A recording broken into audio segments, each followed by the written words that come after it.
Hello दोस्तों, स्वागत है हमारे को नई वीडियो में। तो आज की वीडियो में आपको समझाने वाला हूँ कि बजाज में पेनल्टी कब और कैसे लगती है, क्योंकि मेरे दुकान पर भी फाइनेंस का सिस्टम है, मोबाइल वगैरह फाइनेंस होते हैं कस्टमर्स के, तो उसमें कैसे पेनल्टी लगती है और कब कब लगती है, तो उसी के बारे में हम लोग डिटेल में जानने वाले। वीडियो बने रहे कंटिन्यू, चैनल पर नए चैनल को सब्सक्राइब कर लीजिए ताकि इसी प्रकार की वीडियो आप लोगों तक पहुँचती रहे।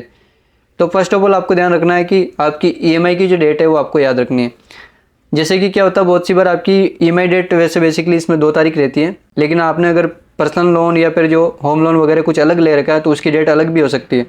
आप अपने हिसाब से उसमें डेट वगैरह चेंज करवा सकते हैं। लेकिन अगर आपने मोबाइल वगैरह या फिर कोई प्रोडक्ट फाइनेंस करवा रखा है तो उसमें डेट फिक्स रहती है 2 तारीख। मतलब रात को 1 तारीख को चेक लग जाएगा आपका, नाइट में जैसे चेक लगेगा, और अगर आपके उस टाइम बैलेंस नहीं है, अकाउंट के अंदर पर्याप्त अमाउंट नहीं है, जितनी EMI कटनी है उतना बैलेंस नहीं है, तो आपके 590 चार्ज कटना है। अब 590 कितनी बार कट सकता है वो मैं आपको आगे बताऊंगा। तो जैसे आपका चेक बाउंस लगेगा तो 590 कट जाएगा, और अगर आप लोग दूसरे दिन किस्त नहीं भरते तो 450 रुपये बजाज का और लग जाएगा। तो इसमें क्या है कि 2 तारीख से लेकर के 5 तारीख तक का टाइम रहता है। अगर आप लोग बीच में अगर अमाउंट डालते हैं, आपके अकाउंट में बैलेंस आता है कहीं से भी, या फिर आप गलती से खुद उसमें पैसे डाल देते हैं और आपकी EMI जैसे कि आपने 3000 की EMI और 5000 रुपये आपने उसमें डाल दिए तो 3000 आपका कट जाएगा। अगर आप लोग किस्त अलग तरीके से भरना चाहते हैं तो आपको 5 तारीख तक वेट करना है, ठीक है। या फिर आपको क्या करना है कि बजाज ऑफिस जाकर के जो अपना किस्त भर देना है। जैसे कि आपकी आज की तारीख है 2 तारीख और आप गलती से पैसे डालना भूल गए 1 तारीख को, तो आपकी किस्त कटी नहीं, और जो किस्त कटनी थी वो नहीं कटी और चार्ज नहीं कटना था वो कट गया। इस कंडीशन में क्या होता है कि जैसे आपकी 2 तारीख को आपकी EMI कटनी थी, EMI का पर्याप्त बैलेंस नहीं था, अगर 1 रुपया भी कम हुआ तो वो क्या है कि किस्त आपकी नहीं कटेगी। जैसे ही किस्त नहीं कटी उसके कुछ देर बाद में आपका जो बाउंस चार्ज कट जाएगा 590 रुपये। तो ऐसी कंडीशन में आपको क्या करना है कि उसी दिन या फिर उसके दूसरे दिन आपको बजाज ऑफिस जाकर के अपने लोन नंबर से किस्त भर देनी है। तो आपका जो 590 कटा है सिर्फ 590 कटेगा।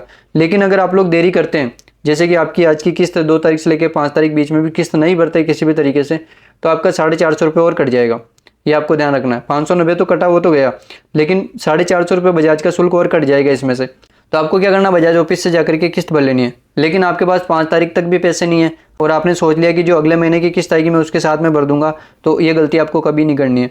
पहली बात तो ये कि तो जैसे जैसे आप देरी करते जाएंगे, देरी करने से क्या होगा कि एक तरफ तो आपका सिविल स्कोर डाउन होगा, दूसरी तरफ आपको 3 बार पेनल्टी लग जाएगी।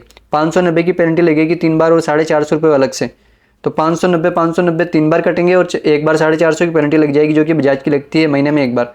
तो ऐसी सिचुएशन में आपको क्या करना है कि कहीं से भी पैसे अरेंज कर लेने और 2 तारीख को आपको अपने अकाउंट में बैलेंस रखना है। तो अगर बैलेंस नहीं हुआ, तो अगर आप ये सोच रहे हैं कि महीने के लास्ट में भर दूंगा, तो 3 बार आपका चार्ज कटेगा 590 का और 450 अलग से। तो अगर आप लोग ऐसा चाहते हैं तो इससे क्या होगा कि आपकी सिविल स्कोर बहुत डाउन चली जाएगी। मतलब बहुत डाउन मतलब माइनस में भी जा सकती है, और एक टाइम बाद आपका कार्ड भी ब्लॉक हो सकता है अगर आप लोग बार बार ऐसा करते हैं। तो कोशिश यही करेगी, जैसे आपका आज किस्त कटना था नहीं कटा, तो कल की डेट में कैसे भी करके आपको किस्त भरनी है, चाहे कुछ भी हो। क्योंकि इससे क्या होगा कि एक ही बार आपका चार्ज कटेगा, चार्ज कटने से क्या होगा कि आपका वो चेक बाउंस था, आपका बजाज का चार्ज नहीं लगा। इससे क्या होगा कि आपका जो सिविल स्कोर वैसा का वैसा बना रहेगा। अगर आप 5 तारीख तक भी किस्त भरते हैं तो आपका एक ही बार चार्ज लगेगा 450 और एक 590 का, 2 चार्ज लगेंगे आपके। सो ओवरऑल आपको पता लग गया है कितने चार्ज लगते हैं अगर आप लोग किस्त जल्दी भर देते हैं, और कितने चार्ज ज़्यादा कटते हैं अगर आप लोग 1 महीना लेट कर देते हैं। तो आपको अगर जानकारी अच्छी लगी तो वीडियो लाइक करें, चैनल पे नए चैनल को सब्सक्राइब कर ले ताकि इसी प्रकार की वीडियो आप लोगों तक पहुंचते रहे। और अगर आपको कुछ भी पूछना रहेगा इससे रिलेटेड तो आप मेरे को कमेंट करके पूछ सकते हैं।